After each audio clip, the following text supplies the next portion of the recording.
action let's go 저 건물을 찾으러 Assalamualaikum warahmatullahi wabarakatuh. Kami dari kelompok 4 akan mempresentasikan tugas akhir mata kuliah Hukum Acara Perdata mengenai permasalahan hukum. Saya Aulia selaku moderator yang akan menuntun jalannya presentasi ini bersama rekan saya, diantaranya ada Zainab, Amelia, Bernika, dan Vivi.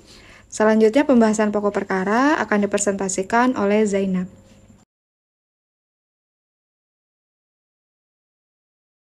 Pokok perkara pada putusan nomor 276 Perdata Gugatan /2022 Pengadilan Negeri Palembang.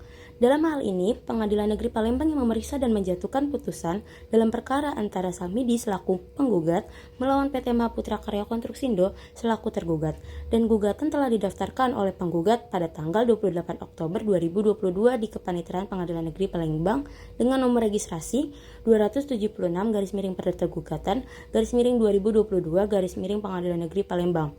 Pada tanggal 24 November 2022, duduk perkara telah menemukan hal-hal sebagai berikut. Pertama, penggugat memiliki sebidang tanah yang luasnya 21.268 meter persegi berdasarkan surat pengakuan hak tertanggal 22 Agustus 2005 dengan letak tanah yang dibagi-bagi berdasarkan ukurannya. Ada di sebelah utara, barat, selatan, dan timur. Tanggal 9 Juli 2018, penggugat menjual tanahnya ke Rian Laksamana Islam selaku Wakil Direktur Mahaputra Karya Konstruksindo seharga Rp2.309.750.000 yang dituangkan dalam perjanjian pengingatan jual beli dan dibuktikan dengan akta notaris Rio Ostara SH. Tanah yang dikelola tergugat untuk membangun perumahan Alam Hijau 3 dan pada tahun 2018 sampai 2020 tergugat tidak melunasi, dan pada tahun 2020 penggugat menghentikan pembangunan perumahan tersebut. Kesepakatan pertama pada bulan April 2020 yang dituangkan pada surat perjanjian nomor 18-MKK-4-2020 untuk melanjutkan pembangunan dengan sistem bagi bangun yaitu 4:1, di mana setiap rumah yang dibangun tergugat maka 4 unitnya milik tergugat dan 1 unitnya milik penggugat dengan harga jualnya Rp140 juta. Tergugat tetap lalai dalam memenuhi janjinya atau kita bisa sebut dengan wan prestasi, dan kesepakatan kedua yaitu kesepakatan pelunasan hutang tanah antara tergugat dan penggugat pada tanggal 23 September 2021 bertujuan untuk memberi kesempatan kepada tergugat untuk menunjukkan itikat baiknya, tetapi sampai sekarang belum ada itikat baiknya.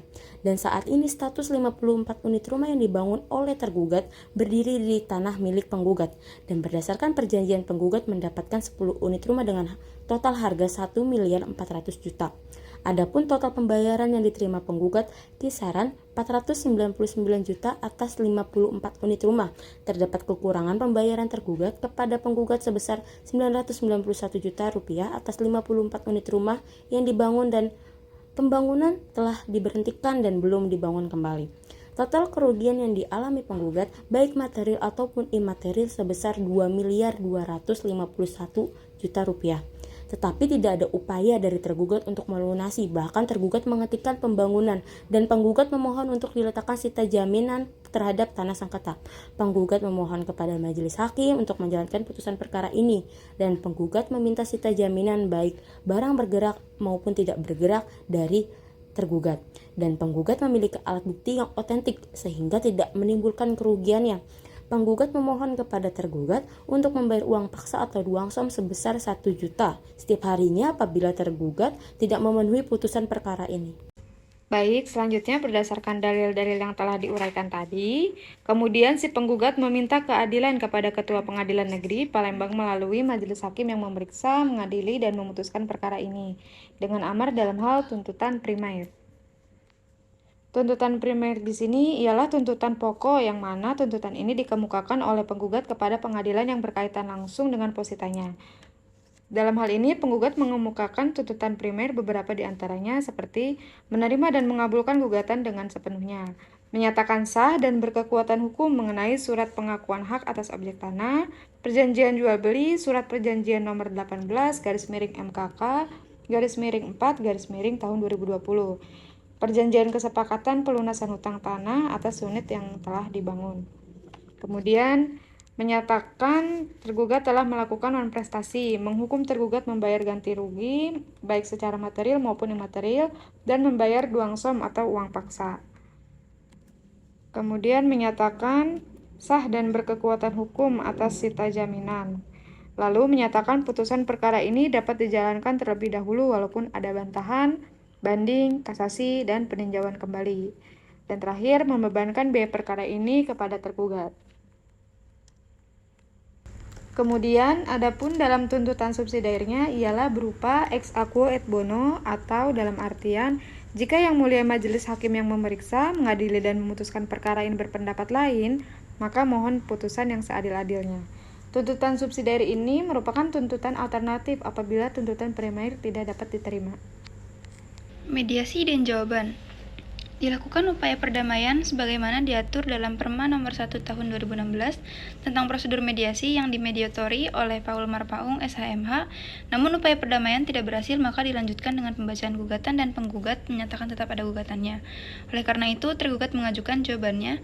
1. Dalam eksepsi, yaitu gugatan error in persona. 2. Dalam pokok perkara. 2. Dalam pokok perkara. Poin konvensi, yaitu menolak secara tegas gugatan kecuali yang diakui secara jelas kebenarannya. Lalu tergugat tidak sependapat dengan penggugat yang menyatakan tanah milik penggugat seluas kurang lebih 21.268 meter persegi, sedangkan menurut perjanjian yang dibuat di hadapan notaris tanahnya seluas kurang lebih 16.318 meter persegi. Lalu surat tanah penggugat telah ditingkatkan menjadi SHM dan dibalik nama atas nama Rian Laksamana Islam. Lalu kesepakatan kedua yakni kesepakatan bagi bangun, di mana unit rumah akan diberikan kepada pihak kedua dan unit rumah akan diserahkan bertahap sebagai sampai proyek selesai 100%. Dan di dalam akta pernyataan surat keputusan, pemegang saham yakni anak kandung penggugat yang bernama Hermansyah diangkat sebagai anggota Dewan Direksi. Dan poin rekonvensinya yaitu dalam rekonvensi ini kedudukan tergugat berubah menjadi penggugat rekonvensi dan penggugat berubah menjadi tergugat rekonvensi. Lalu tergugat rekonvensi telah merugikan nama baik dan harkat martabat penggugat rekonvensi dan kerugian penggugat mencapai material sebesar 11 miliar dan imaterial sebanyak 5 miliar. Primer, dalam eksepsi, gugatan tidak dapat diterima. Kedua, dalam konvensi, menolak menerima dan mengabulkan jawaban. Yang ketiga, dalam rekonvensi, menerima dan mengabulkan gugatan rekonvensi. Dan seluruhnya, menghukum tergugat rekonvensi atau penggugat untuk membayar kerugian material kurang lebih 11 miliar dan imaterial 5 miliar.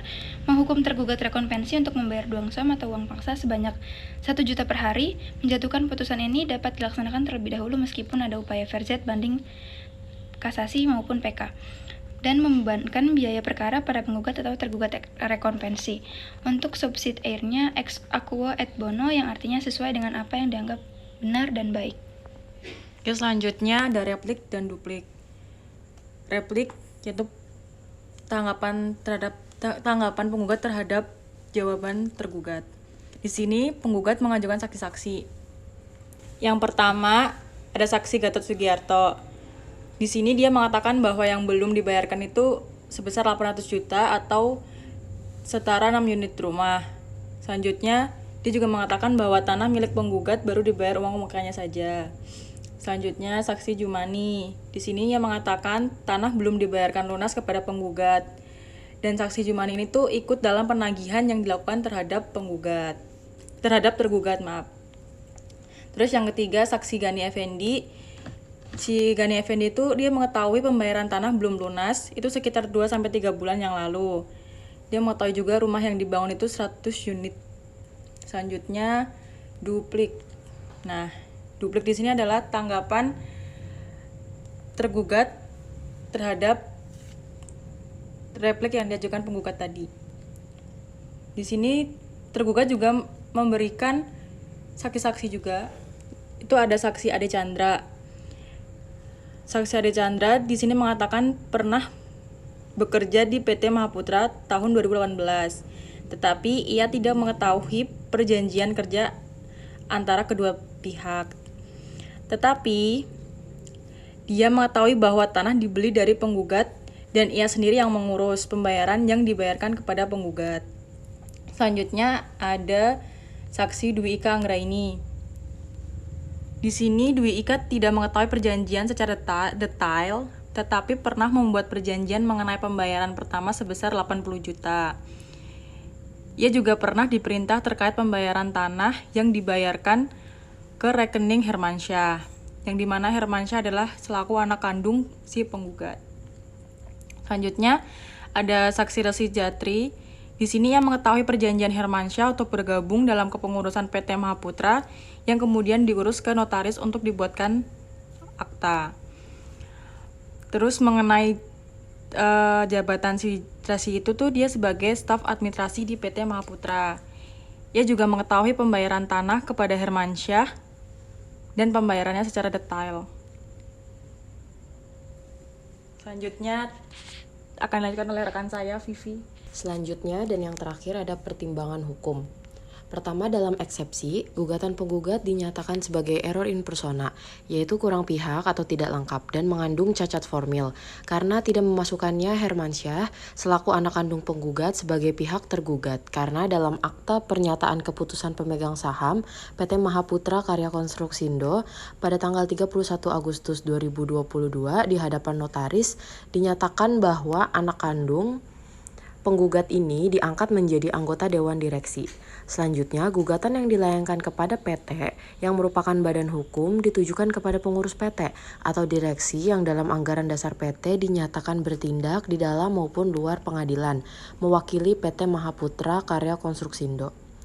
Selanjutnya, pada surat perjanjian kesepakatan pelunasan hutang tanah pada 23 September 2021 yang dimana merupakan bukti-bukti yang telah diajukan bahwa pembuat perjanjian tersebut bukanlah penggugat, melainkan anak kandung penggugat, yakni Hermansyah.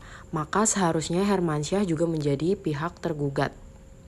Dengan demikian, gugatan penggugat dinyatakan kurang pihak dan pengadilan memiliki pendapat yang sama dengan tergugat dan eksepsi dikabulkan, serta gugatan penggugat tidak dapat diterima.